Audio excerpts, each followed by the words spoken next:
बेहद की परम शांति, बेहद की गुड मॉर्निंग सभी दिव्य आत्माओं का, बेहद की आत्माओं का परम परम स्वागत है परम शांति मोटिवेशन एंड मेडिटेशन चैनल में। मैं साक्षी आप सभी का हार्दिक स्वागत करती हूँ हमारे डेली लाइफ मेडिटेशन में 5:30 to 6:30 में।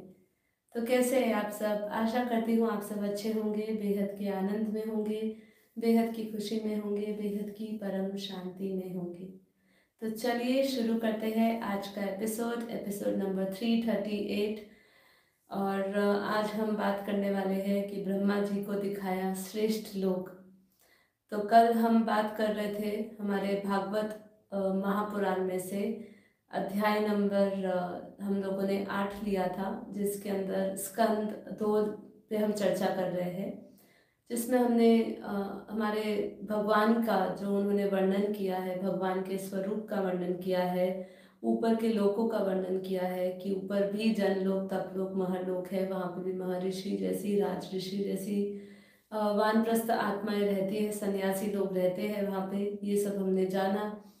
अब आगे हम आज जानेंगे हमारा जो 8वां और 9वां जो अध्याय है, उसमें हम जानेंगे कि किस प्रकार उन्होंने ब्रह्मा जी को, भगवान ने ब्रह्मा जी को ऊपर के श्रेष्ठ लोग दिखाए। तो उसका थोड़ा सा वर्णन आज हम समझेंगे। देखिए, जैसे कि ये जो जीवन है ना, ये जीवन एकदम विस्मय है, मतलब मिस्ट्री बनी हुई है हमारे लिए। जैसे ये शरीर को नहीं समझा जा सकता, ये जगत को नहीं समझा जा सकता, ऐसे ही जब हम अध्यात्म जगत की बात करते हैं तो वो भी हमें समझ में नहीं आता है। क्यों नहीं आता है? क्योंकि हम इसका सिंपल रीज़न जानते हैं कि हमने अभी तक उस दुनिया को अनुभव नहीं किया है, या उस दुनिया को तो हम देख नहीं सकते हैं।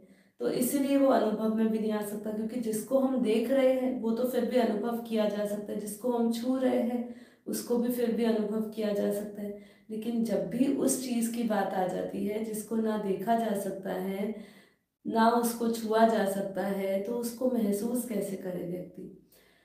अभी हम अगर अच्छी तरह समझे, हमारा यहाँ भौतिक मटीरियलिस्टिक वर्ल्ड ही इतना इतना रहस्य है ना उसके अंदर, कि हम अपने कर्मों की गूढ़ी गति को ही नहीं समझ पाते, उसके पीछे का भी राज, कि हम आज इतना कुछ क्यों भोग रहे हैं, जब हम लोगों के पास इतना ज्ञान है तो भी हमें क्यों शरीर का रोग आता है। हम ये छोटी छोटी ही जो हमारे जीवन में प्रश्न है ना, उसके ही सवालों को लेकर बैठे हुए हैं।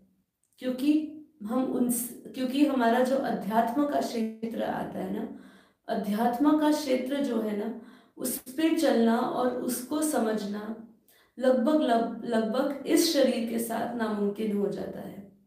क्योंकि उसकी उसकी अनुभूति करने के लिए हमें ऐसे गुरु की, ऐसे संत की, या स्वयं परमात्मा की कृपा या उनका ज्ञान चाहिए होता है, जिससे हम उनकी ये विस्मय दुनिया को समझ सकें।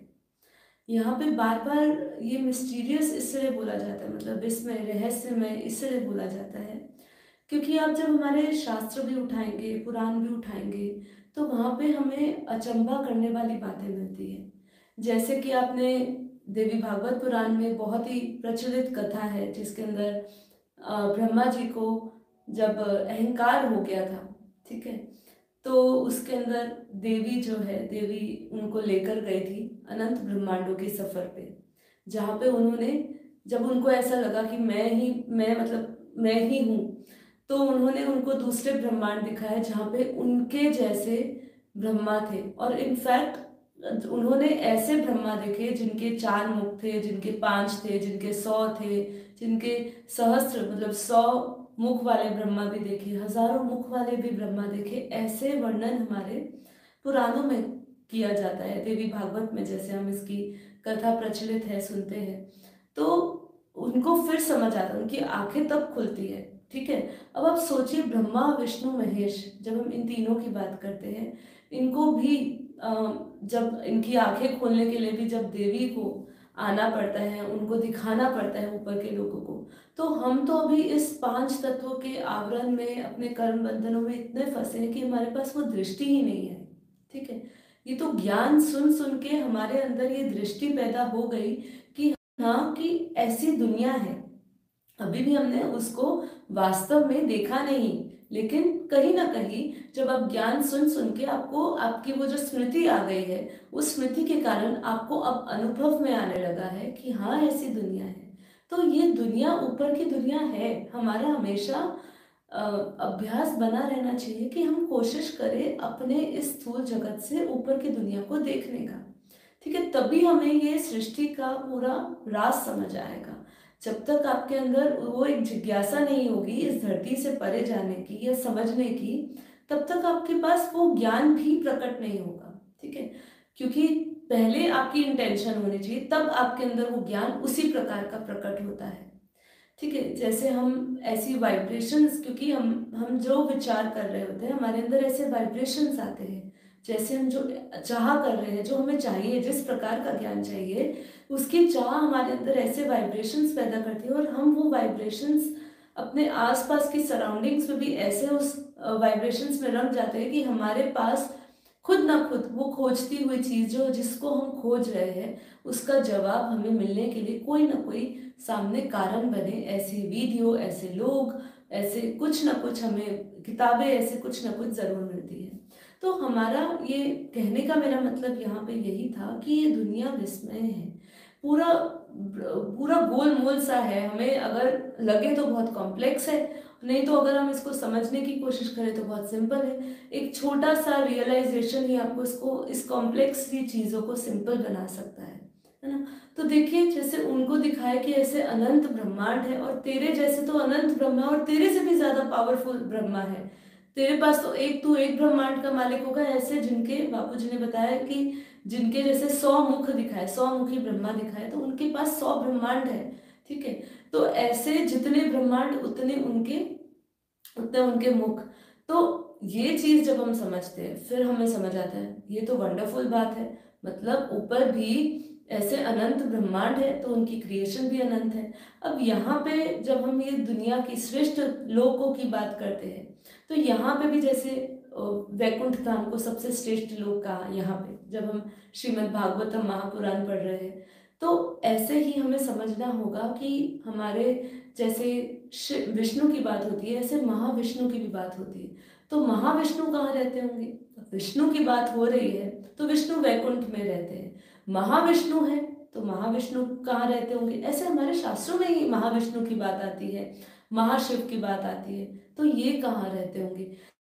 तो इनके लिए भी महाविष्णु होगा, महाविष्णु लोक होगा। तो वो कहाँ पे है? तो ऐसे बापू जी ने अपनी दिव्य दृष्टि से हमें पूरी दुनिया, ऊपर की दुनिया का समझाया कि हर एक क्रिएशन का क्रिएटर है। ठीक है, जैसे हम ब्रह्मांड समझते हैं, जैसे हम गैलेक्सी समझते हैं, जैसे हम यूनिवर्स समझते हैं, जैसे हम मल्टीवर्स समझते हैं, तो इनको चलाने वाली कोई ना कोई चेतन शक्ति है। और हमें इस पे कभी भी शंका होनी ही नहीं चाहिए। मैं एक सिंपल सी बात समझती हूँ, जब मैं छोटी थी तब से इस बात को ये समझती हूँ, मुझे कभी भी इस बात पे अविश्वास नहीं आया, क्योंकि मैं इतना समझती हूँ कि वो निर्जीव चीज है। अगर हम बोले यूनिवर्स कहे, गैलेक्सी कहे, जो भी ऊपर प्लैनेट्स चल रहे हैं, सब निर्जीव है अपने आप में। जो उनका जो मौलिक, उनका जो तत्व है, वो देखा जाए तो किसी ना किसी तत्वों का बना हुआ है, एलिमेंट्स का बना हुआ है। उसमें खुद की शक्ति नहीं है। उसके रचयिता, मतलब उसको चलाने वाला कोई ना कोई ऐसी चैतन्य सूक्ष्म शक्ति होगी होगी, जिसको हम सूक्ष्म शक्ति कहे, कॉन्शियसनेस कहे, एनर्जी कहे, जिसके कारण वो पूरा ब्रह्मांड कहो, यूनिवर्स कहो, गैलेक्सी कहो, प्लैनेट्स कहो, कुछ भी कहो, वो चल रहा होगा। इसलिए बापूजी ने जो ज्ञान दिया, ये है